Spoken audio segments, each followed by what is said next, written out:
Buenos días. Les doy la bienvenida al primer conversatorio que vamos a tener de establecimiento de un huerto de frutales, en este caso de cerezos, y vamos a compartir experiencias prácticas. ¿Ya? En este caso, el moderador y el asesor que nos va a acompañar es Jordi Casa, quien es agrónomo de la Universidad de Chile. Él fue gerente técnico por 28 años del Departamento Técnico de Frusan, de uvas, carozos y kiwi. Es actual asesor del Departamento Técnico Frusan y ha participado y desarrollado proyectos de UAMS en Perú, es integrante de Uvanova, también participa de la Mesa Fitosanitaria de Kiwi y es asesor independiente y cofundador de Caduco Spa y más de en Caduco Spa. ¿Ya? Jordi igual tiene amplia experiencia en los cerezos.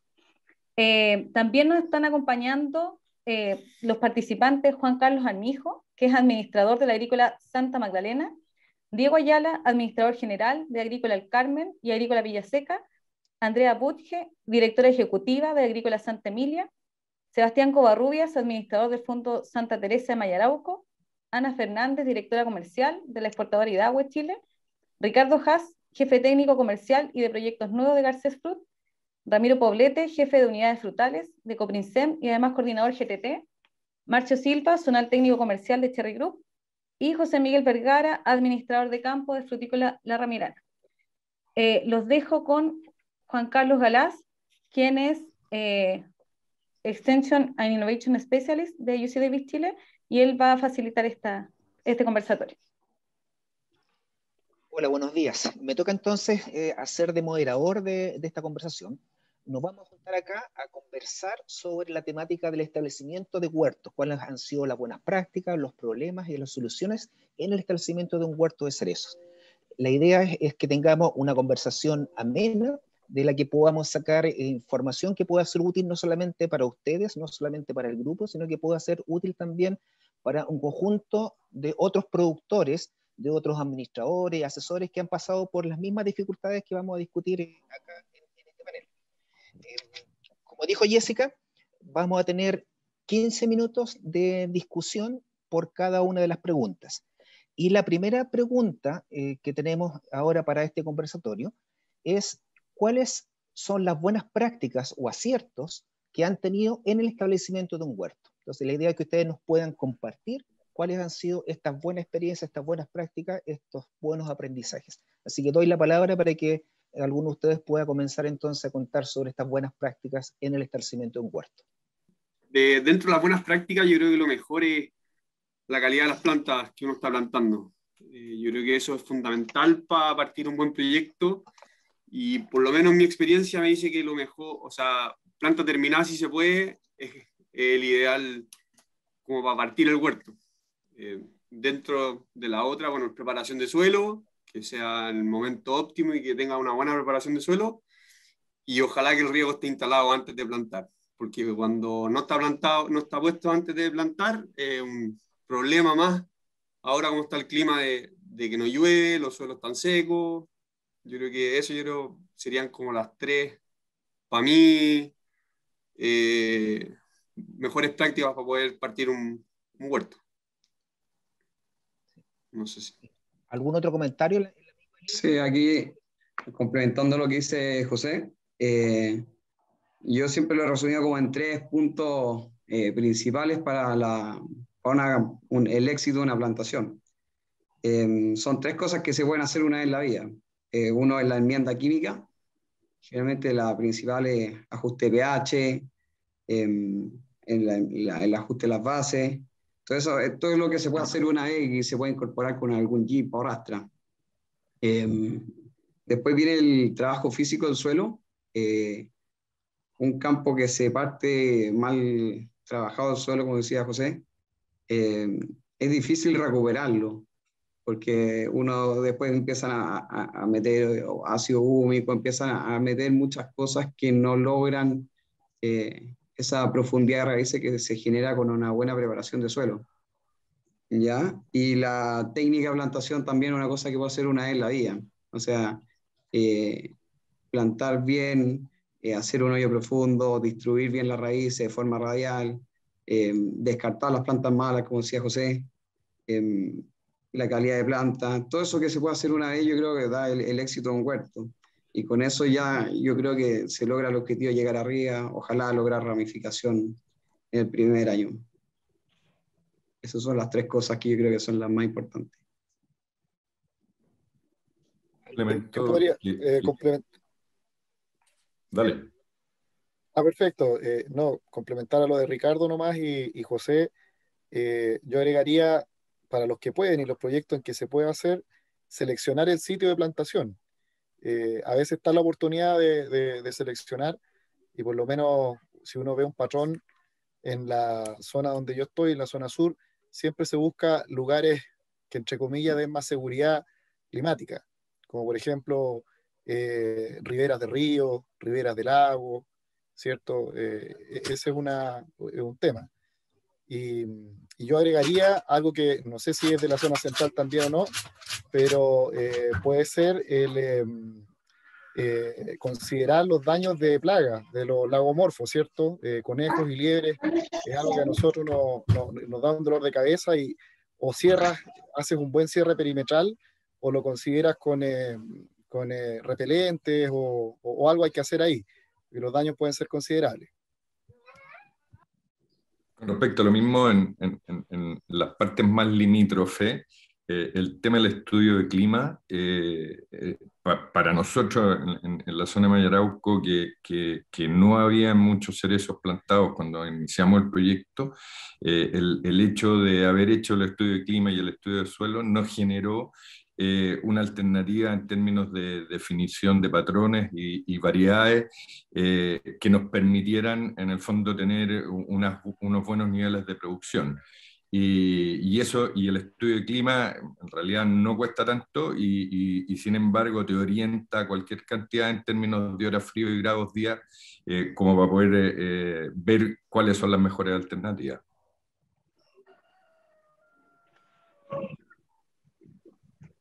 ¿Cuánto antes, aprovecho de preguntar ahí mismo, cuánto antes uno debería empezar a planificar el establecimiento de un huerto? Estoy pensando que muchas veces se requiere el estudio de, cuando uno anda buscando zonas de producción, el estudio del clima, el estudio del suelo, el prepararse, el encargar las plantas.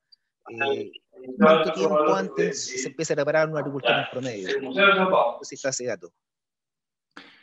Yo quería agregar la elección del sistema de conducción también. En el caso de nosotros elegimos KGB, y en ese sentido no usamos una planta terminada, sino que injerto en el huerto con bastante buen emprendimiento, que fue algo que quisimos hacer justamente porque la formación del huerto iba a ser diferente, o sea, no. Así que eso, agregar la elección y la formación, digamos, dentro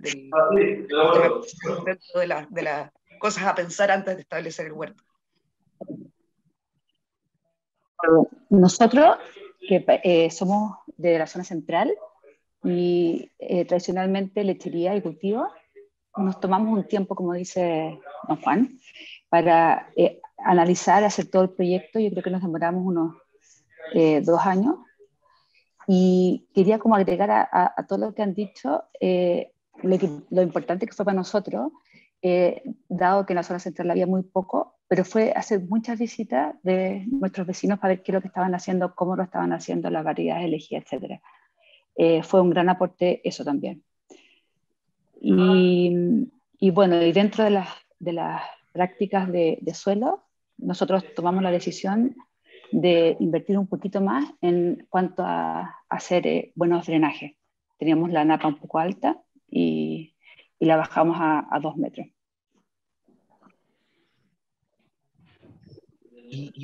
Quisiera volver al principio, cuando partimos sobre la calidad de las plantas. ¿Cómo, como productor, yo me doy cuenta cuando una planta es de buena calidad? ¿O cuál planta debería descartar? Al revés. Bueno, yo creo que debe ser por vigor, una parte. Lo otro que es importante hoy día es analizar la planta. Y bien, si la compramos a Agromillora o a una empresa grande o cualquier viverista, hoy día lo importante es analizar qué nos están vendiendo. Ya que me tocó vivirlo en uno de los campos, plantamos pensando en un magma 60, lo cual no resultó lo vigoroso que debería ser el portainjerto, y el análisis nos dio que al final no correspondía a lo que nos estaban entregando. Entonces, tenemos que primero analizar qué planta nos entrega el vivero, el conocimiento que tiene el viverista, cómo se ha comportado a raíz del tiempo. Bueno, interesante, sí. Me parece. Otro tema para la Sí. calidad de planta es las raíces, la cantidad de raíces que tienen.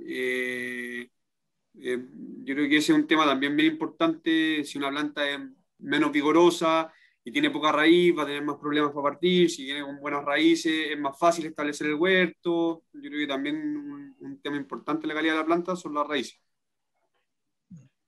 Claro, hay que con lo de las raíces también hay que fijarse bien las raíces torcidas, cuántas raíces principales tiene, cantidad de raicilla. En el cuello de la planta, en la zona del injerto, de repente vienen con cáncer bacterial, cinta apretada, todos esos detalles, la cantidad de yemas o la calidad de yemas o el largo de los entrenudos también es importante en la base de las plantas, cómo las han manejado. Que de repente uno rebaja las plantas a formarlo, no sé, en B, y no hay yema abajo para salir con el doble eje. Entonces yo diría de arriba abajo sería como la yema, el largo entrenudo, el cuello del injerto, la raíz en los colits son las agallas, no te puede ser las raíces torcidas o la cantidad de raíces principales que pueda haber. Ahí podemos complementar también la fecha de entrega de las plantas, cuando es planta terminada, ¿cierto? Raíz desnuda por parte de los viveros. Mientras más atrasamos la entrega, plantamos obligadamente más tarde, ¿cierto? Entonces, plantaciones ya de agosto para adelante, es una planta que ya está activa, ¿cierto? Está haciendo movimiento de savia, se estresa más. Y junto con eso, puede ser una muy buena planta que cumpla con todas las características desde vivero, pero el proceso del traslado, la carga y descarga y la arranca de la planta en vivero muchas veces vuelan esas yemas, que son las claves que uno tiene en el tramo en que uno decidió hacer su sistema de conducción. Por lo general nosotros hacemos eje central. Entonces las yemas que están entre los 50 centímetros y el 1,20 m son sagradas, ¿cierto? Pero muchas veces vuelan esas yemas en el proceso. Exacto. Entonces, una buena práctica sería plantar en un momento adecuado, plantar, por lo que estuvo bien en el invierno, no atrasarse, por decirlo de alguna manera. Exacto, pues idealmente de aquí para adelante, ¿cierto? Lo que nos queda junio, todo julio, pero si ya estamos a fines de agosto y todavía no llegan las plantas, yo creo que ya estamos condicionando esa plantación.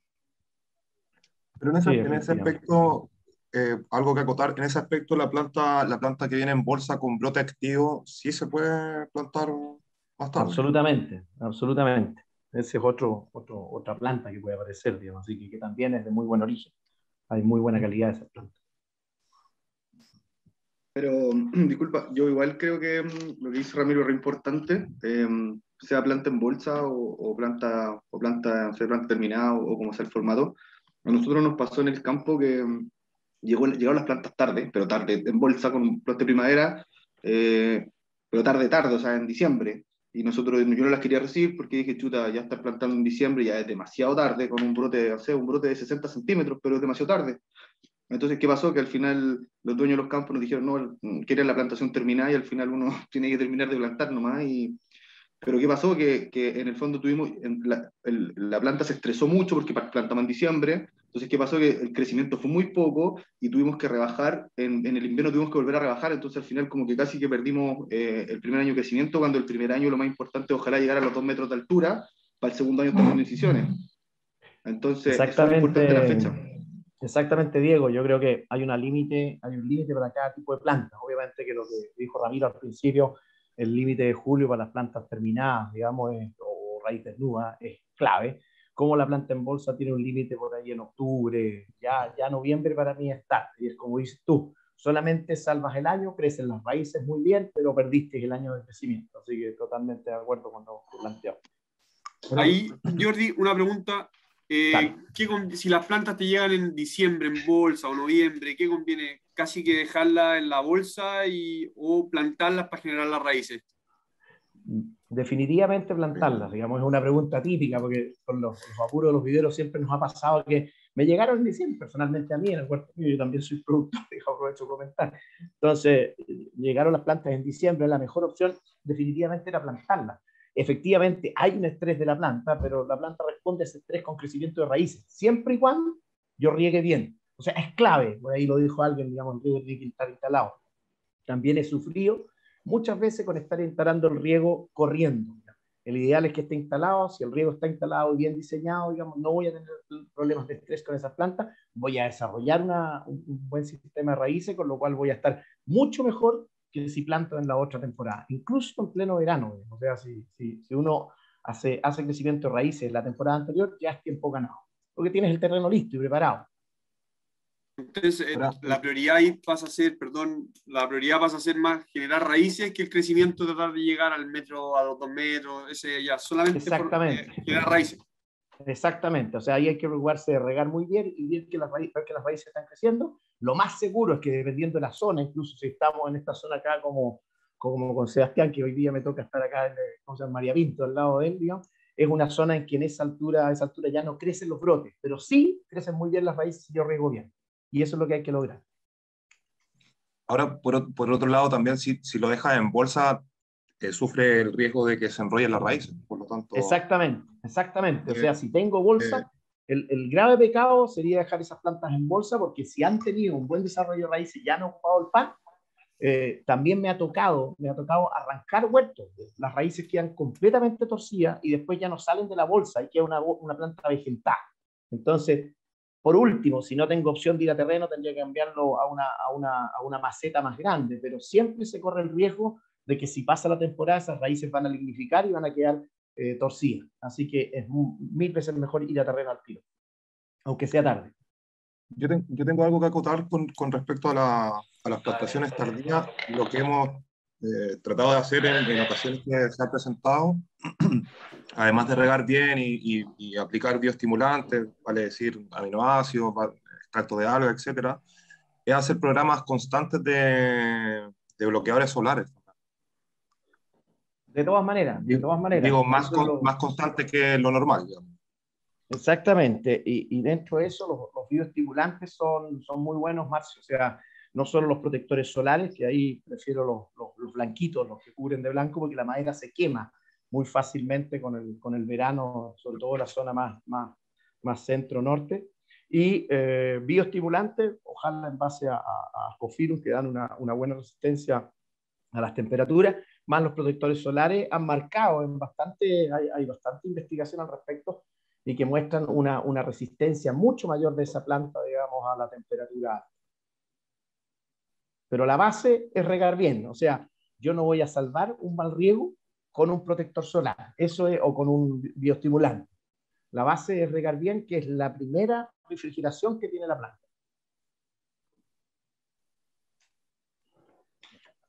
¿Algún otro comentario? Sí, en la misma línea, sí. Claro, sí. Por acá agregaría el tema de las plagas, sobre todo las larvas de suelo, ¿cierto? Que se comen las raíces, no sé, por la zona sur, principalmente la Morpha elegans, que es el gusano blanco. Fuerte. Claro, ahí tomar algunas medidas de precaución, sobre todo en esos potreros o esos que vienen de pradera. Entonces, lo que hacemos nosotros, aplicamos insecticida al hoyo plantación. No sé si hay alguna experiencia de los demás panelistas, ¿cierto?, que pudiésemos tomar, digamos.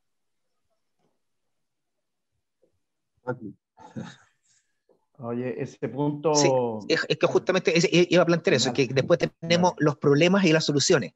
Entonces quizás para la pregunta 2 y la 3, ahí podemos discutir ampliamente respecto a experiencias de control de plaga y gusanos de suelo. Yo creo que con esto podemos, Jordi, redondear este primer ciclo, esta primera pregunta de cuáles son las buenas prácticas o aciertos que han tenido ustedes en el establecimiento de un huerto.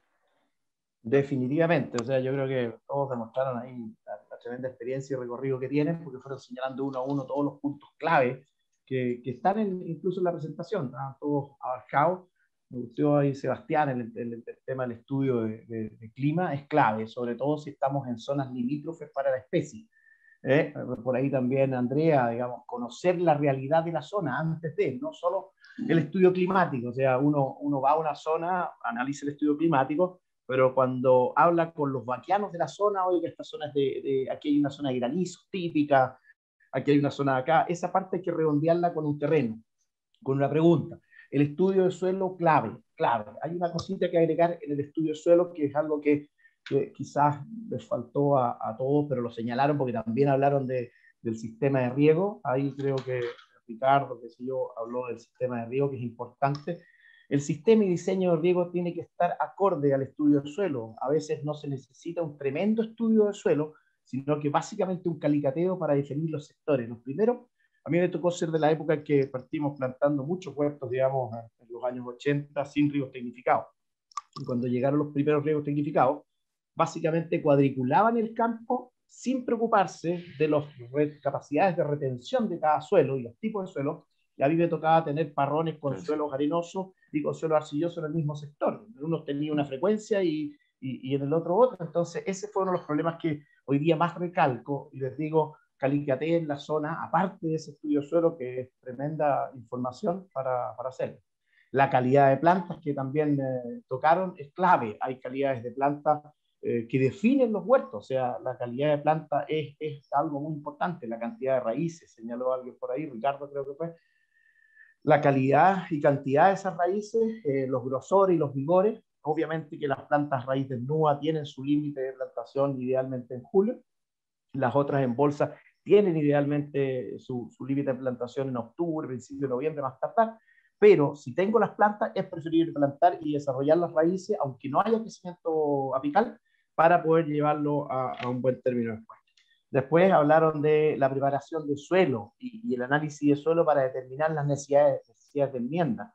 Hacia el sur es clave, en las zonas salinas, como es Maipo, Paine, mismo María Pinto acá, son claves, digamos, la preparación de suelo en soltarlo y la preparación de suelo tanto en enmiendas químicas como orgánicas, digamos, eso hay que hacerlo antes, y por ahí también lo señaló alguien, creo que José dijo, es la única oportunidad para hacerlo, la única oportunidad que tenemos para hacerlo.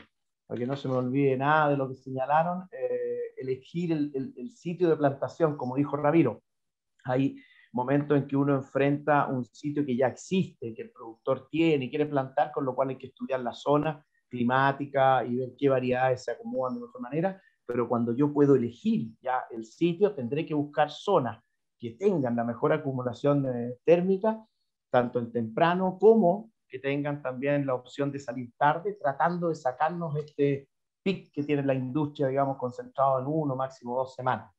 Entonces creo que básicamente tomaron todos los aspectos. Andrea también señaló los 2 años de preparación. El ideal, obviamente, para mandar a hacer las plantas que yo quiero y de la calidad que yo quiera, son hoy día fácil 2 años, además de tener los estudios de suelo, realizar la preparación de suelo, instalar el riego y tener instalado el riego, como señalaron, también era súper importante, digamos. Así que creo que tocaron prácticamente todos los puntos que están señalados y todos yo los incorporaría en un checklist, digamos. Por eso me gustó ese título que le pusimos de checklist. Uno tiene que ir tajando, ¿cómo se llama? Tachando los puntos que ya ha hecho.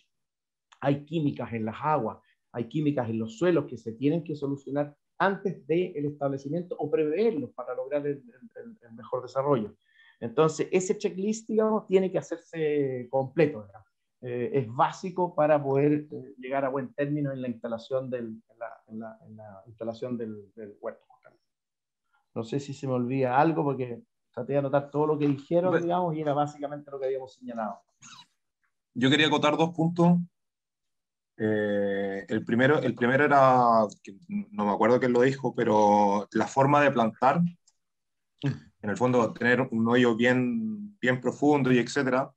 Y lo que hemos hecho, o las prácticas que se ha llevado a cabo últimamente, desde un tiempo, es en el hoyo plantación, después de sacar la tierra, volver a colocar tierra, dejar como una especie de volcán, ¿cierto? Colocar la planta y distribuir las raíces en 45 grados de manera de que las raíces con el tiempo no queden en 90 grados y no limiten el crecimiento. Exacto, muy, muy buen punto. De hecho, las torceduras de las raíces y las complicaciones son claves al respecto, como también recordaste lo que señalaron ahí de las larvas que existen de otros. Hay que tener claro qué cultivo teníamos antes. No les digo la cantidad de cerezos que se han plantado sobre parrones y parrones que están infectados de burritos, digamos. Entonces, eso hay que tenerlo claro antes de enfrentar la plantación, como también de nematodos. Y nematodos, que tenemos que hacer el análisis de nematodos. Hay un punto que se me olvidó señalar, que es el sistema de conducción, ya que si bien al elegirlo, obviamente tengo que saber yo también la variedad y el porcentaje que tengo, como el vigor que me aporta el suelo, para definir. Hoy día, futuro, tenemos que buscar sistemas que sean más pedestres. O sea, hoy día vivimos la diferencia. Yo principalmente tengo ejes en los huertos de nosotros, y la diferencia que tenemos con los huertos nuevos de trellis o de KGB es tremenda. O sea, la gente cosecha y gana mucho más en estos huertos caminantes y los prefiere. Así que, ojo, va a ser un tema de decisión a futuro y sobre todo cómo está la mano de obra. Jordi, yo estoy de acuerdo contigo. O sea, hoy día tenemos que definir qué tipo de huertos, ojalá todos peatonales, porque tenemos una gran competencia entre todos los que somos productores de cereza. O sea, exacto, y pensar, oye, ¿de dónde vamos a sacar la mano de obra para cosechar? Si entre más alto tengo mi huerto, es peor, la gente no va a venir a cosechar. Hoy día hay una dificultad tremenda de gente en los huertos, tremenda. Yo tengo, creo que 50% menos de gente que cualquier año. Salvaje, ¿no? Y no te digo de la POA. En la POA estamos podando 100 hectáreas de cerezo hoy día con 6 personas.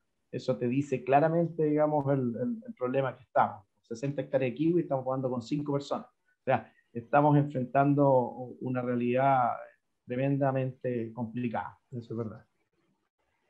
Y lo último que quería acotar es el inóculo de las raíces con bacterias benéficas antes de la plantación, ya sea con estos productos del Biobacter o el Bacter Advance, sí, con el tema de la galla del cuello. Sí, Marcio, ahí incluso agregar que es clave, pero también es clave que nos ha pasado que si bien estos productos biológicos, digamos, funcionan bastante bien, hay que tener claro que estén viables. Hemos mandado a analizar algunos y no tienen viabilidad, así como otros están con altos niveles. Entonces uno está haciendo algo y se queda tranquilo. No es solo eso, sino que hay que tener claro que los productos tengan la viabilidad que dicen. Lo más difícil de los productos biológicos es mantener su viabilidad. Así que ojo con ese tema. Oye, Jordi, el último tema que tú lo tocaste, pero yo creo que es importante recalcarlo, hacer el diseño de riego, pero no un diseño básico, sino un diseño agronómico que nosotros aportemos con la compañía o la empresa que nos hace el riego. Porque de repente está medio estandarizado. La precipitación y recuperación de agua de repente se hacen igual para todas las zonas, con equipos que precipitan bastante, siendo que no es necesario.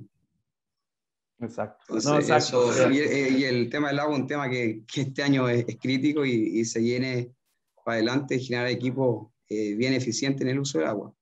Exacto, fíjate que lo más importante para mí, y yo creo que para la mayoría de los que ya llevan un recorrido, es el tema del riego, y el buen diseño de riego, tanto en los sectores como en las precipitaciones de los equipos, estoy totalmente de acuerdo. Y para eso, por ejemplo, aquí mismo, en las zonas que son de suelos salinos, que es donde estoy hoy día, hay que diseñar al revés de lo que dice, un poquitito más alto para poder hacer lavados de sales, así como diseñar al justo en las zonas en que no tengamos el problema. Pero también recordar que en zonas no salinas, digamos, el problema de movimiento lateral del agua es mucho mayor.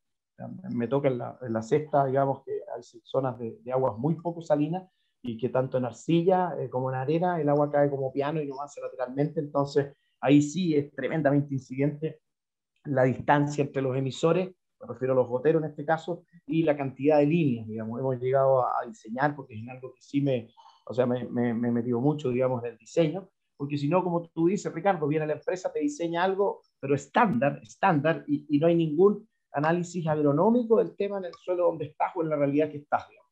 Y ahí es donde hay que meter las manos firmes. Al principio tímidamente, porque suponía que estos ingenieros civiles hidráulicos manejaban el tema, pero hay que pasarles el tema agronómico. Si no, digamos, nos van a cuadricular el campo a gusto de ellos y con una precipitación que para ellos creen que es la que sirve en ese tipo de suelo, y la verdad es que muchas veces, y la gran mayoría, no es así. Bien, muchas gracias, Jordi. Vamos a avanzar a la siguiente pregunta. ¿Cuáles son los principales problemas que se tienen en el establecimiento mismo? De alguna manera ya fueron saliendo, pero me gustaría que fuéramos profundizando entonces los principales problemas que han visto ustedes en sus propios campos o que han visto en predios de vecinos o en predios que de repente ustedes les ha tocado asesorar también. Entonces, ¿cuáles son estos principales problemas que tiene el establecimiento de un huerto de cerezos? Doy la palabra. En mi caso, lo que he visto con problemas es las plantaciones en zanja. ¿Las plantaciones qué, perdón? En zanja. Plantaciones en zanjas. Ya. Que hacen una zanja, digamos, y después van plantando, en vez de hacer el hoyo de plantación para cada planta. Y nos hemos pillado con raíces en el fondo, con ángulos hacia arriba o rectos. En el fondo te van limitando la vía, no sé si la vía productiva de la planta, pero sí el crecimiento y el rendimiento, y etc. Entonces, eso para mí ha sido un problema. Yo creo que los problemas que me ha tocado a mí son cuando... Y que he tenido problemas también es con tao y que después vienen con escolitos, los insectos, digamos, que vienen dentro del coligüe y que finalmente también se meten dentro de los brotes tiernos de las plantas nuevas y los van comiendo por dentro. Esos son algunos dos problemas que me acuerdo. Sí. Algo iba a comentar Ricardo, ¿no? Sí, no, es que se había pausado el video, pensé que había terminado. Sí, yo también, algo pasó entre medio, sí. No, es que lo que hablábamos antes, lo que decía antes, ya era como 3 puntos principales. Cuando no genero uno de los puntos principales, generalmente voy a tener un problema. Y de repente tengo los 3 problemas juntos.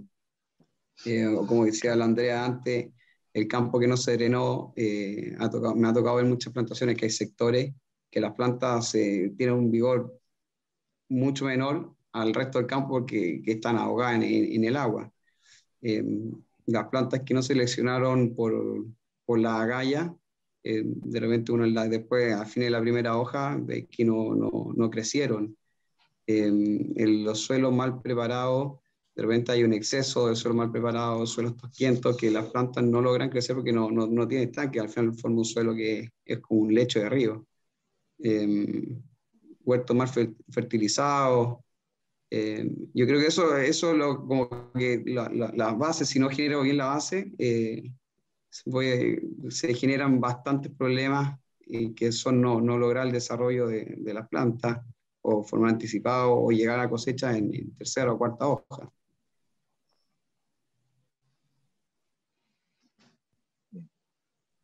¿Algún otro comentario? Sí. Me pasó de esto de la calidad de las plantas, digamos, de un cuartel en particular, que la calidad de la planta era mala, que estaba con agallas, tuvimos que arrancarlo y volver a plantar. El desinfectar el suelo entre medio fue clave, creo, para poder establecer de nuevo el huerto. Hoy día ya se ha ido emparejando con los demás, pero eso fue un error que cometimos. Y el otro, cuando se plantan más de una variedad al mismo tiempo, tenemos ahí alguien que agarró mal el paquete y unas hileras de Santina y la Lapins que las tuvimos que marcar, digamos, para justamente saber que en ese cuartel hay un par de hileras que están saltadas. Eso. Otro tema, yo creo que el tema de que lo dije antes, el riego. Cuando no está el riego instalado y está ahí instalando el riego como apurado, no llueve, tenéis que andar regando con aljibe o con máquina turbo, y al final ese huerto, si a mí me tocó uno que terminamos el riego en octubre, ya parte mal. Yo creo que es un tema importante el riego. Más sobre todo ahora que no está lloviendo y no sé para cuándo va a llover, por lo menos aquí en la zona central. Bueno, y algo que ha pasado, y yo creo que cada vez pasa menos, pero que pasó mucho en los primeros años de plantación, es elegir el patrón en suelos que no corresponden. Como elegir, no sé, un patrón enanizante en suelos poco fértiles, arenosos, colocar Pontaleb, Majaleb, Col, Bangma 60, qué sé yo, en suelos demasiado fértiles.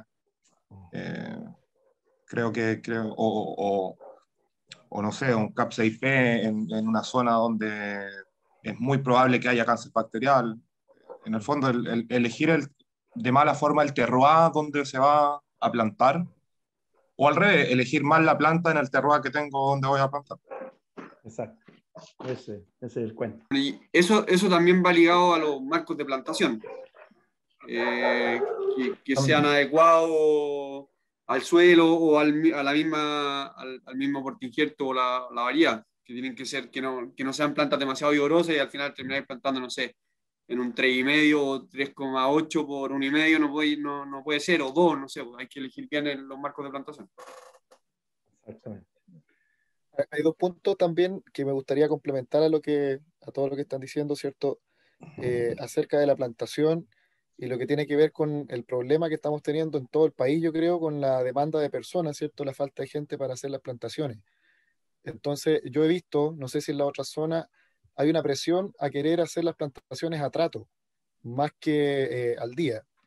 Y eso está aumentando y encareciendo los costos. Entonces, un tema puntual en eso es las dimensiones del hoyo de plantación.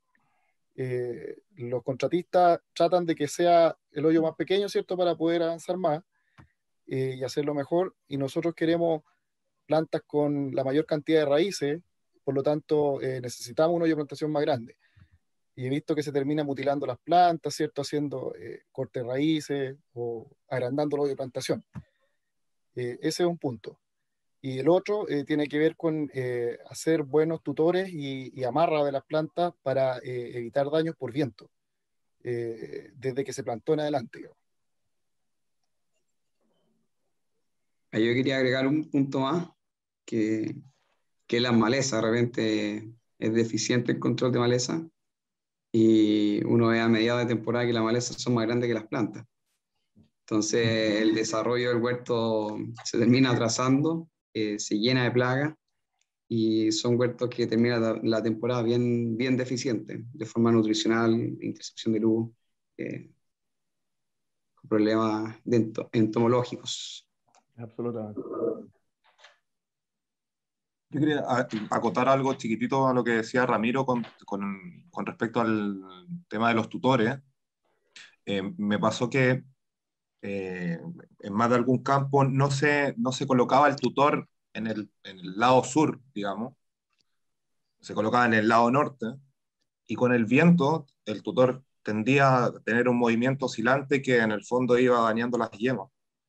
Por lo tanto, la recomendación después de eso fue siempre el tutor en el lado sur, cosa que el juego que haga del movimiento la planta sea con la marra y no sea contra el tutor.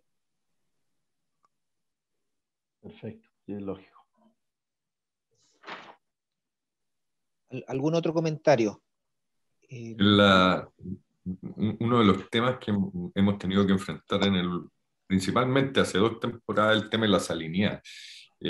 Sobre todo en la cuenca del Maipo, el año antepasado, nos tocó, y la verdad nunca nos había pasado, que se nos empezaban a secar y deshidratar las plantas, y uno lo que tendía a hacer era a regar más, porque decíamos, falta riego. O sea, veíamos las calicatas y decíamos, nos falta, pero hay algo que está pasando. Y la verdad, y eso nos llevó a hacer bueno, por de pronto cambiar todo el sistema, o sea, el cómo estábamos regando, aprender un poco de los hueros del norte que conviven con la salinidad, bastante más, y cambiar todo la paleta de productos de fertilización. Entonces, y ojo que esto partió en el norte, llegó al Maipo, y lo más probable es que siga hacia el sur en la medida que las lluvias sigan siendo eficientes. Pues las cuencas, en la medida que llueve menos, los ríos arrastran más sales, digamos. y nos ha tocado y ha sido muy duro, muy duro en la zona del Maipo. De todas maneras, lo he vivido, Sebastián, personalmente acá.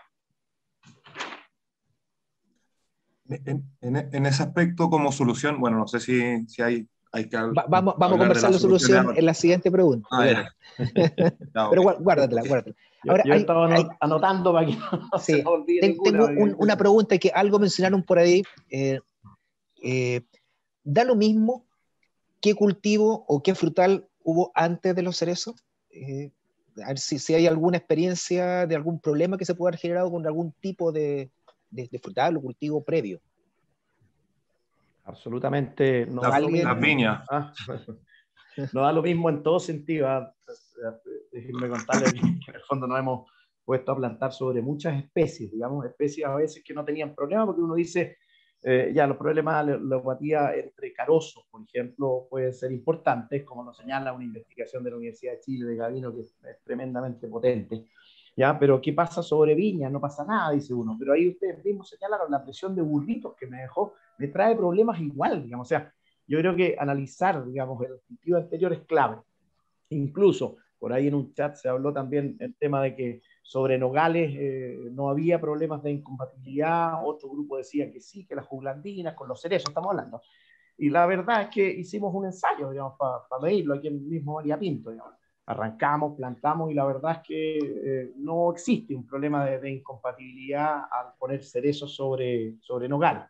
Pero sí, cerezo sobre cerezo, pues, Juan Carlos. O sea, definitivo, cerezo sobre cerezo es un tremendo problema y basta que los cerezos tengan 2 y 3 años para tener problemas. Así que los anteriores, el cultivo anterior, que haya sido una equivocación o algo así, y traspasas el problema al cultivo que sigue. Así como también la presión, muchas veces uno dice, no, si había alfalfa, mira qué sano la alfalfa, no es tan sano, porque es uno de los mayores cultivos, ¿cómo se llama?, promotor de los burritos. Entonces, no es tan sencillo llegar y analizar solo el cultivo anterior como que si no es frutal no hay problema. No, incluso hemos tenido en plantaciones de cerezo y almendro grandes problemas de verticillium al haber plantado sobre plantaciones antiguas de papa. Entonces, hay que recopilar toda esa información y son temas tremendamente importantes, digamos, el saber qué fue el cultivo anterior, a qué fertilización estuvo sometido. Por ahí lo señaló, creo que Ricardo, digamos, las fertilizaciones anteriores son claves, digamos, incluso si yo fertilizo en exceso, ponte tú que venga de un maizal o de maíces, digamos, y tengo un col y además es un suelo vigoroso, oye, la producción la voy a tener en el año sexto, digamos, porque en el fondo va a ser tal el vigor que no endarda, no entra, digamos, en un equilibrio. Así que, así como la falta de fertilización en suelos pobres, el exceso de fertilización, y sobre todo en aguas cuando regamos con el Mapocho y el Maipo, digamos, sobre todo en las partes finales del río, son re complicadas. Digamos. Así que es importante el cultivo anterior, Juan Carlos, de todas maneras. No sé si alguien quiere agregar otro ejemplo, pero hay miles. Hay que estudiarlo, hay que analizarlo. ¿Cuánto tiempo fue, digamos? En ese aspecto, el cerezo tiene, bueno, cerezo sobre cerezo hay una gran problemática y es que no hay portainjertos que sean resistentes a agrobacterias. Exacto. Por ejemplo. Exacto. O sea, si voy a arrancar, no sé, una lápiz en col y que estuvo fuertemente atacada por agrobacterium, no tengo ningún portainjerto que en el fondo sea medianamente resistente a esa condición. Lo que me ha pasado en viña a mí es el tema de los nematos, y fuerte. Fuertísimo. Esos son temas importantes. O sea, independiente del análisis del cultivo anterior, también hay que hacer un análisis de nematos, Marcio. Es lo mismo que cuando va uno al doctor y le pide un chequeo completo de todo el análisis. Por algo es por ir descartando. Y así tenemos que hacer nuestras plantaciones, descartando todos los posibles problemas que hayan. Uno, efectivamente, como dice, es nemato. O sea, definitivamente es un tema. Y el replante sobre cerezo, como bien dice, no hay un patrón resistente, digamos, a agrobacterios. Los productos biológicos son una ayuda, pero muchas veces dependen de la calidad del producto. Digamos. Entonces, la verdad es que tengo que blindarme por todos lados. Esa es la palabra, blindarse. ¿Estaríamos a tiempo de ir cerrando, Jordi, esta segunda pregunta respecto a los problemas? ¿O alguien más quiere agregar algo antes de que tú, Jordi, cierres? No, yo quería agregar que la instalación de la enmienda hay que tener cuidado. A nosotros nos pasó en un huerto adulto, compartiendo lo que dice Sebastián. Nosotros la calidad de agua que tenemos es malísima. Yo riego con el estero el Puangue, que ya es la cola de todo lo que viene en los lavados. Y nos tocó aplicar un guano de vacuno en un cuartel de Cerezo, lo cual, como dice Sebastián, se presentaron 2 años problemas, se fueron acumulando las sales y nos llevó a arrancar este huerto en definitiva, por acumulación y exceso de sales. Entonces, aparte de las sales que trae el agua, nosotros como productores le agregamos más sales metiendo este huerto vacuno, que fue ilógico, pero no teníamos el conocimiento. Exacto. Bien, Juan Carlos. Buen punto. Cerraríamos la segunda pregunta, Jordi, entonces. Ya, ahora lo traté de llevar un poquito más ordenado para tocar todos los puntos, porque es difícil acordarse de lo que dijeron, pero todo lo que han dicho efectivamente es válido y son casos reales de lo que le ha pasado. Marcio habló ahí de la plantación en zanja, Marcio. Si bien nosotros necesitamos, el ideal es una plantación en hoyos, muchas veces las velocidades de hacer las labores, más hoy día que no tenemos la gente, y mecanizar nos va a llevar a hacer distintas cosas que lo que tengo que buscarles es el camino bueno. Por ejemplo, en la plantación en zanja hemos tenido muy buen resultado haciendo 2 zanjas grandes, Marcio, en las cuales abrimos a cada lado y esa pirámide central sirve para colocar la planta. Eso ha sido bastante bueno cuando nos apretan por la velocidad y no nos da para hacer los hoyos. Ha sido bastante bueno, y después se cierra mecánicamente con 2 pasadas exteriores. También puede hacer, digamos, claro. Señalaste la elección de los portainjertos, de acuerdo al tipo de suelo, absolutamente. O sea, yo no puedo elegir en un suelo muy vigoroso, digamos, o de mucha fertilidad, un patrón potente como un cobalto, un masa, que ya no se ocupa, digamos, pero tengo que elegir algo equilibrado. Pero ¿qué pasa cuando enfrentas una situación de una variedad autofértil? Y ahí hay que irse atreviendo a mezclar con patrones de vigor medio, no débil, obviamente. Señalaste los insectos, los colibríes, absolutamente. Digamos, muchas veces, muchas especies frutales, sabemos colibríes del sur, sin tratar, sin nada, y vienen no solo con el taladrador, sino que con otros más grandotes, que son los taladradores grandes, de Sicriates robustus, digamos, y que por casualidad pasan por encima de las plantas, digamos, y la cortan, definitivamente. Ricardo Haas, después señalaste las enmiendas, obviamente que son clave, y el drenaje que señaló Andrea la primera vez, es absolutamente obligatorio realizar un estudio de las calicatas, como les dije, para ver si tengo napas freáticas a través del tiempo y determinar la necesidad de un drenaje. Las malezas, acuérdense de que malezas yo puedo trabajar mucho antes de la plantación si hago aplicaciones bastante más libres, digamos, que cuando están los árboles nuevos. Acuérdense, cuando están los árboles nuevos, yo tengo que amarrarme ya a solamente secantes foliares, digamos, en vez de estar usando los sistémicos por el riesgo de que nos toquen las plantas. Entonces, clave preparar el tema de las malezas también con anterioridad. Ojo con la chépica es uno de las malezas que en el caso de los carozos, específicamente cerezos, duraznos y nectarines, produce una disminución de un 40% del crecimiento, solo estando alrededor de la planta. Piensen siempre que las malezas son muchísimo más eficientes tomando agua, tomando fertilizantes y creciendo que los mismos frutales. Así que tengo que atacar sobre todo estos manchones de chépica que tenemos antes de, porque van a ser tremendos defensores del crecimiento de las plantas. Preparación de suelo, quería acotar con respecto a la compactación. Cuando se hizo la investigación del decaimiento de los frutales después de años, digamos, en los 80 y 90, del cual participamos, digamos, vimos que la fertilidad de los suelos no era la que se afectaba principalmente con el excesivo uso en frutales, sino que era básicamente la pérdida de materia orgánica, que lo que hacía es que los suelos se compactaran. Lo único que pasa con un suelo a través del tiempo con frutales es compactación. Y yo lo único que puedo hacer es una buena preparación, como señaló Ricardo ahí, inicial, y después una buena mantención, digamos, porque en el fondo siempre voy a estar peleando en contra del tiempo con la compactación del frutal. Siempre se va a ir compactando el suelo. Yo lo que tengo que ir haciendo es hacer que esa compactación sea lo más tarde en el tiempo. Después, lo que señaló la Anita de la calidad de las plantas, digamos, con agallas, efectivamente, o sea, hay que hacer una revisión. Ahí quiero contarles de pasadita que las plantas en bolsa, que ya tenemos muchos huertos con plantaciones en bolsa en las cuales no hay una destrucción de las raíces, un corte de las raíces al plantar, hoy día presentan muchísimo menos niveles de agallas, por ejemplo, que las plantas a raíz desnuda, por lo cual ese es un punto a favor de las plantas en bolsa. Ambas plantas tienen sus ventajas y desventajas. Una de las ventajas potentes es el tema de las agallas. Fíjense que en plantaciones que ya tienen más de 15 años de planta en bolsa, es difícil encontrar agallas al lado de los huertos que hemos plantado a raíz desnuda y con todas las aplicaciones de rayobacter y todo lo que hay. Las variedades mezcladas, Anita, contarte que las plantaciones de cerezo de los años 80 era una tónica, o sea, para nosotros era normal que nos salieran distintos patrones, distintas variedades, digamos, es algo que hoy día está bastante más acotado, pero que hoy día tenemos otros problemas, por ejemplo, como el mismo Maxima 60, que por ahí sufrió un cambio genético o algo que lo trajeron, y tenemos 2 Maxima 60 en el mercado que nos dan distintos orígenes, distintos tipos de huertos, así que ojo con esos temas.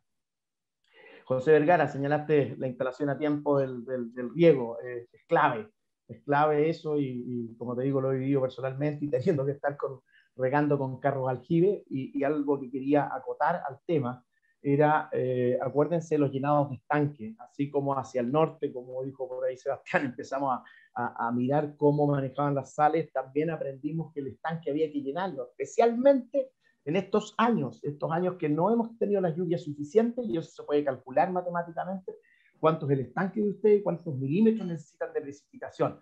Con esos milímetros de precipitación, si no han caído a fines de julio, preocúpense de llenar el estanque, incluso en plantaciones nuevas. No van a tener la capacidad, sus riegos están diseñados, nuestros riegos están diseñados para reponer el agua que una planta toma en un día, 2, 3 días, pero no para llenar un estanque. Si lo hago, lo tengo que hacer temprano. Con respecto a la falta de gente y al manejo de las dimensiones del hoyo de plantación que planteó Ramiro, efectivamente, ahí el tema de las 2 zanjas, como les decía, es una solución, o planificarse bien con respecto a los mismos contratistas que hoy día tenemos que trabajar. Hoy día los presupuestos, desde ya estamos poniendo un 30% más, sabiendo que vamos a llegar a esos precios, tarde o temprano, y sobre todo este año. Ahora, con respecto a la salinidad, Sebastián, efectivamente, y la vivo personalmente, hemos aprendido a manejarla. Fíjate que lo que puedo aportarte ahí es que, en cuanto a la salinidad, bajar en la temporada una salinidad es muy difícil. Uno está peleando con lo que la planta está tomando, y obviamente que la planta, al estar tomando agua, está aumentando la salinidad. El mejor momento para hacer los riegos de lavado, y con la porción o con la fracción de lavado que se puede calcular también matemáticamente, es invierno, Sebastián. O sea, uno tiene que trabajar en el invierno, no solo llenando el estanque, sino que haciendo los riegos de lavado de sales, y es impresionante las expresiones de vigor que hemos tenido cuando lavamos sales en el invierno. Hay que llevar, y con mediciones, los niveles de sal a lo más bajo posible, porque en la temporada, Sebastián, siempre van a ir subiendo, a pesar de que yo esté regando con una fracción de lavado, siempre va subiendo. Y como nos toque ese año, nos tocó, a mí también me tocó, y no solo en huertos de aquí de María Pinto, sino que también ¿cómo se llama? En Paine y en Alto Jahuel, las hojas se quemaron a final de la temporada, y tuvimos que, incluso descubrimos que diseños de riego estaban malos, porque no cargaban el agua que tenían. Así que básicamente señalar eso, y agregar al final que el uso de guanos, como señaló Juan Carlos, efectivamente los guanos son de altas salinidades. En Perú, por ejemplo, que las salinidades son mucho más altas, ya trabajamos con salinidades de 3, 5, 6 y hasta 10 milimols, digamos, y tenemos pozos con más todavía, con 20 milimols que tenemos que dejar de lado, mezclar con aguas más dulces. Los guanos se acostumbra a lavarlos de sales antes de, pero personalmente les quiero complementar, digamos, que los guanos hoy día para mí son casi fertilizantes. O sea, el aporte de materia orgánica de los ácidos húmicos ha sido mucho mejor calidad, como también de los compost de buena calidad, compost bien fabricados.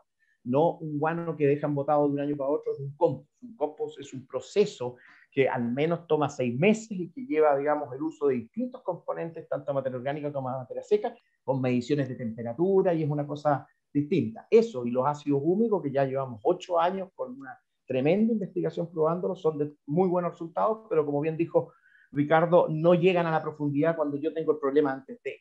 Sirven para mantener, no casi para mejorar una compactación que no se arregló al inicio de la plantación. Quise tratar de abordar todo lo que habían señalado porque todo era importante, digamos, todos son puntos importantes y necesarios de analizar y resolver. ¿Jordi? Sí, Andrea. Sí, quería aportarte respecto al guano. Nosotros somos lecheros, por lo tanto tenemos mucho guano de vaca y siempre hicimos un compost, pero este año decidimos hacer un buen compost. Como tú dices, se demora unos 6 meses, con medición de temperaturas, humedad y pH. Y también el humus. Y como tú dices, yo creo que es un tremendo aporte como fertilizante. Absolutamente. Y el guano, Andrea, si ustedes tienen materia prima, les falta la materia prima en la materia seca, se mezclan los dos. Y de hecho, los buenos compost, Andrea, los hacen los productores, digamos. O sea, básicamente, los que trataron de hacer compost para vender quebraron porque competían con un mercado en que te vendían un guano que dejaban botado y lo querían vender al precio de un compost. El precio de un compost puede ser 5 o 6 veces el precio de un guano, por el tiempo y lo que involucra la fabricación. Digamos. O sea, eso es absolutamente claro, y sobre todo en suelos que son más delgados, es una tremenda herramienta. Gracias. Con respecto a la mitigación de la compactación, yo antes de meterme al mundo de los cerezos trabajaba en una química y teníamos digamos, una estrategia de descompactación que le llamábamos subsolado químico, entre comillas. En el fondo se trataba de en primera instancia, aplicar un tipo de jabón potásico, digamos, para agrandar el bulbo de mojamiento, como el Infiltramas, el Irrigate o el Water Rate, no sé. Posteriormente a esto le aplicábamos sustancia húmica y finalmente, y la sustancia húmica, dependiendo de dónde teníamos la compactación, era el momento donde lo colocábamos en el riego, vale decir, si eran los primeros centímetros, lo colocábamos al final, si era al medio lo colocábamos en la fracción media del riego, y si estaba más abajo lo colocábamos primero, digamos. Y finalmente le aplicábamos un calcio con materia orgánica y con ácidos carboxílicos, que en el fondo lo que hace es desplazar el sodio de los coloides del suelo, ¿cierto? Y generar, justamente, bajar la salinidad, como el problema que tenía Sebastián, y además tener una suerte de descompactación del suelo, digamos, de flocular el suelo. Eso como para el tema de la compactación y de la salinidad. Definitivamente, fíjate que las herramientas para flocular un suelo son dos, como tú señalaste. Uno es el calcio y otro es la materia orgánica. Los surfactantes, efectivamente, fue la primera herramienta que tuvimos para mejorar los movimientos laterales, así como la falta o sea, el exceso de sal, que es un problema, la falta de sal de la sexta región también es un problema. Nosotros tenemos bulbos demasiado estrechos, con lo cual esas distancias de gotero de metro no nos sirven, ¿ya? Entonces, la primera herramienta que usamos, y de hecho fuimos uno de los primeros en usar no me acuerdo si el Water Aid o el Irrigate, el que llegó primero, y lo aplicamos a mitad de temporada. La verdad es que a mitad de temporada no funcionaba, había que partir desde el principio. Entonces, ese es un punto, es una herramienta, pero el surfactante tiene que ser, digamos, una situación inicial. El trabajo a la larga deberíamos lograrlo con la materia orgánica y los óxidos de calcio con carboxílicos, como señala, que han sido también una buena herramienta. Y ese mismo movimiento del agua, efectivamente, como le dice Sebastián, también nos ha ayudado a disminuir las salinidades porque mejora el desplazamiento de las sales, obviamente, como lo señalaste. Así que, y ahora lo estamos tratando de medir con otras tecnologías que estamos probando este año. Ahí lo vamos a mostrar a fines de esta temporada los resultados. Estamos viendo acá en la zona y también en la zona de Wilpay. Así que, pero es el camino, como tú señalas, Marcio. Gracias. Cerrando el segundo ciclo de preguntas, nos queda una última pregunta, pero de alguna manera ya la hemos contestado, gran parte de esta tercera pregunta, que es cómo se han resuelto estos problemas.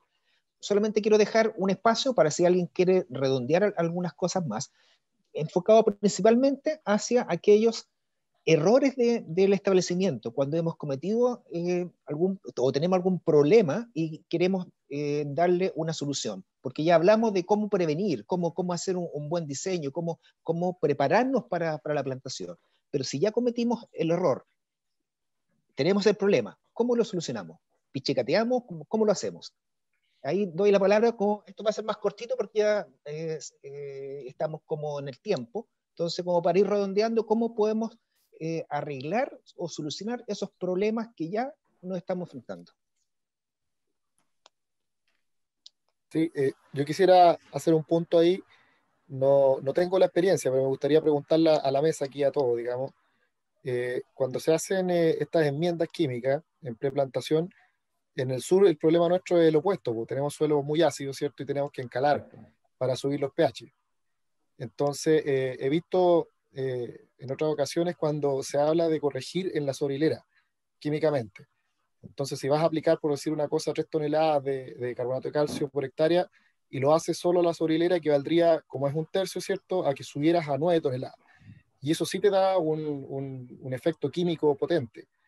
Yo no lo he hecho, pero en la práctica me gustaría saber cómo lo haces. Tendrías que topografiar antes, me imagino, la sobrilera y encalar en esa superficie, pero si me pueden apoyar en eso, por favor.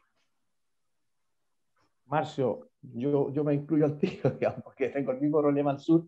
Vemos ahí varios productores en la zona de Osorno y hemos tenido que encalar y el ideal es el preplantación, encalar toda la superficie y después con maquinaria concentrar ese encalado en la zona o en las hileras de plantación. Definitivamente las dosis, incluso como tú señalas, son bastante más altas que las que necesitamos acá. Nosotros también estamos haciendo aplicaciones de más yeso, que tiene más efecto floculador en esta zona, en las partes pesadas, pero por el tema de pH en el sur nos vamos a carbonato. Así que la idea es hacerla toda la superficie, pero con maquinaria concentrarla después en la hilera de plantación. Y esa es la que va a incidir mayormente en profundidad. Ahora estamos probando muchos de los calcios que vienen vía riego para tratar de ir haciendo efecto más en profundidad, y en eso estamos trabajando hoy día, digamos. O sea, es re difícil medir y decir este sirve, este no sirve. Son mediciones que estamos haciendo hoy día. Así que vamos a tener resultados con respecto a productos que hay en el mercado, Ramiro. Estamos todos muy, ¿cómo se llama?, pendientes de cuáles productos nos mejoran un poquito más en profundidad el pH. Lo que iba a comentar o acotar. Adelante. No, dale, que es otro tema, para que redondeen el tema. Lo que iba a acotar es que, en el fondo, a mi parecer, y lo que he hablado con profesores de fertilidad y etcétera, que donde los temas que más me meto, es justamente yo también tenía la idea de hacerlo sobre el camellón, digamos. Pero finalmente o sobre la platabanda o sobre la línea de plantación, ¿verdad? Pero finalmente cuando vas teniendo crecimientos radicales por fuera de donde tú tienes, digamos, la aplicación, sí va a tener efectos contrarios si tienes un pH muy bajo, digamos, porque va a tener limitaciones en la absorción de nutrientes, quizás un suelo muy ácido no te va a ayudar, no va a tener la mejor condición para las raíces en ese espectro o en esa franja donde no está con el yeso, digamos. Por lo tanto, también como decía Jordi, de todas maneras al 100%, y eso es lo que por lo menos hemos tratado de hacer también, al 100% del... Ahora, algo importante, y citando a un profesor que tuve, Iván Vidal, también tener claridad cuánto potencialmente te sube el pH por tonelada, ¿cierto?, de cal, dependiendo del suelo que tienes. ¿Mm? Eso hay que calcularlo. En ese aspecto, acá tenía una tablita que era justamente Iván Vidal, y aproximadamente va de 0,12 a 0,25, por lo tanto igual hay harta variabilidad en los distintos tipos de suelo de cuánto puede subir por tonelada. Exactamente. Bueno, hablando de otro tema, que bueno, nosotros hicimos una plantación una vez en el sur, en otro trabajo que tenía, y nos atrasamos. El trazado se puso a llover, y nos atrasamos, y al final la decisión que tomamos es como se hace una vez en la vida la plantación, pusimos las plantas en frío. Las pusimos en frío, esperamos que pasara un poquito la lluvia y plantamos en octubre y no tuvo mayores problemas, pero pusimos las plantas como un mes en frío y nos anduvo bien. No sé qué experiencia tienen o es recomendable o no, pero lo hicimos y nos funcionó.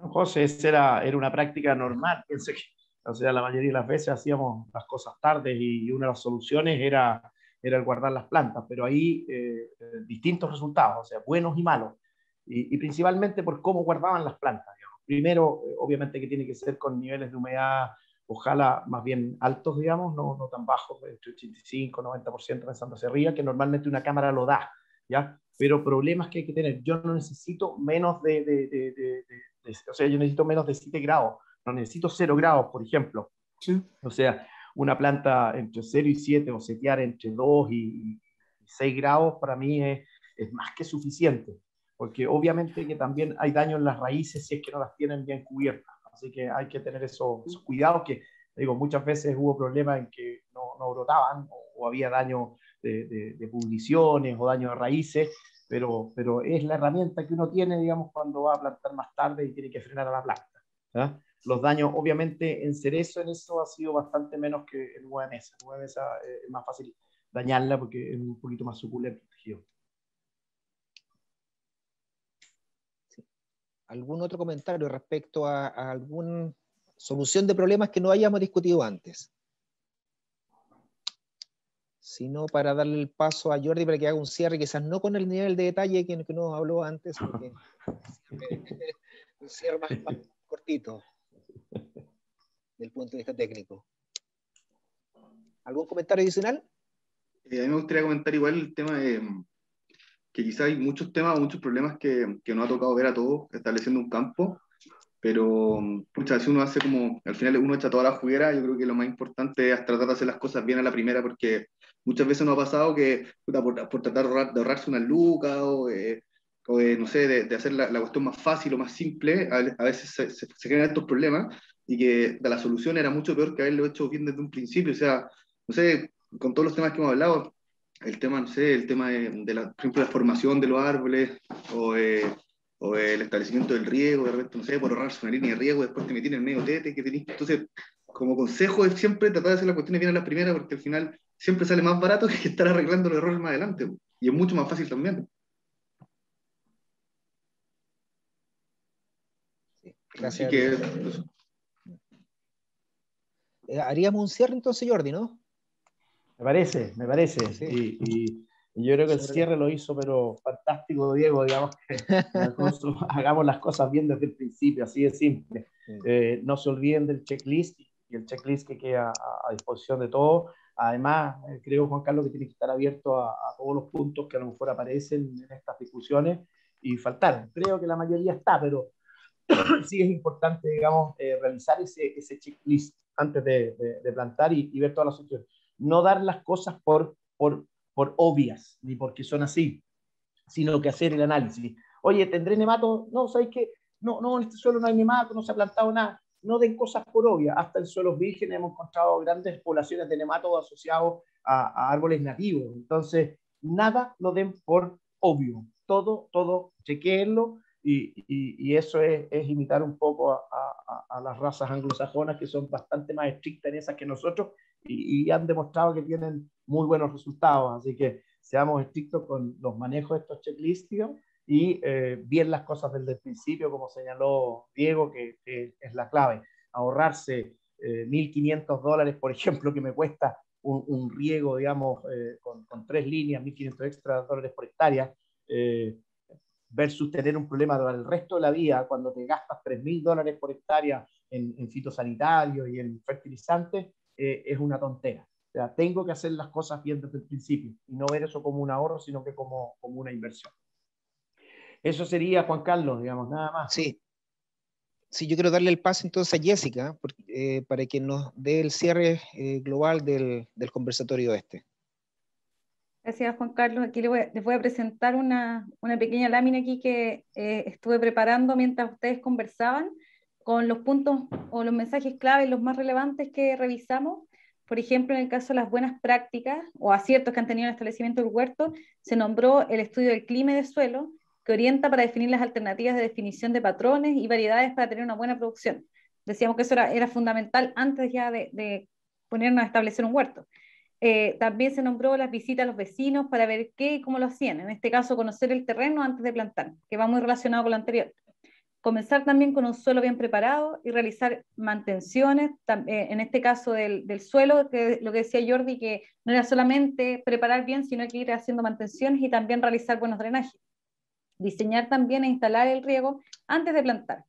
Y también como conclusión se decía que la base es regar bien.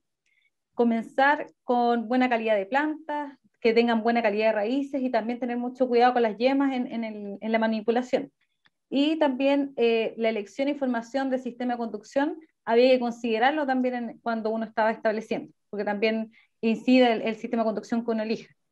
Y por último, dentro de los principales problemas que ustedes nombraron que tenían en el establecimiento, estaban los suelos mal preparados porque producen problemas de productividad a largo plazo, plantaciones en zanja en vez de hoyo plantación que limitaban el crecimiento de raíces, pero lo que conversábamos era que esto era si no se realizaban bien estas plantaciones en zanja, porque Jordi comentaba que había otra forma de realizarlo, donde había tenido buenos resultados. También realizar plantaciones a trato, comentaban que incide en encarecer los costos, y también que realicen hoyos de plantación más pequeños. Obviamente, por hacerlo más rápido, hacer un hoyo de plantación más pequeño y por lo tanto las raíces no se desarrollan bien. Establecer un portainjerto o variedades en zonas donde no corresponde, plantas con mala calidad, con presencia de agallas, deficiente control de malezas, también lo que incide en la aparición de plagas, y también sumo el tema de las enfermedades. Mala elección del marco de plantación, en algunos casos, mala ubicación del tutor que dañaba las yemas, no se instala a tiempo el riego y mala calidad de agua de riego asociado a acumulación de sales y un aumento de salinidad también en el caso de aplicar guano sin lavar. En estos puntos que detectamos los principales problemas, muchas veces fueron también dando las principales soluciones que habían tenido. Así que eso, como un gran resumen de todo lo que revisamos hoy. Les quiero dar las gracias porque realmente cada uno de ustedes aportó, fue una conversación bien enriquecedora. No sé si Jordi quisieras complementar algo más, o si no para ir dando cierre ya al conversatorio. No, lo mismo, Jessica, que el aporte fue increíble. Todos han vivido las realidades de las plantaciones, por el mismo boom de plantaciones de cerezo, así que todos ya han tenido los problemas y lo han vivido, así que aportaron claro. tremendo a todo lo que tratamos de poner en los checklists que hicimos. Muchas gracias entonces a todos por participar, y como les comentaba, este conversatorio va a quedar grabado para que lo puedan revisar más adelante. Muchas gracias, que estén muy bien. Gracias. Chao, gracias por Gracias Jessica y gracias a todos. Bien. Saludos a todos. Gracias a todos. Buena temporada, que llueva. Sí. Chao, chao.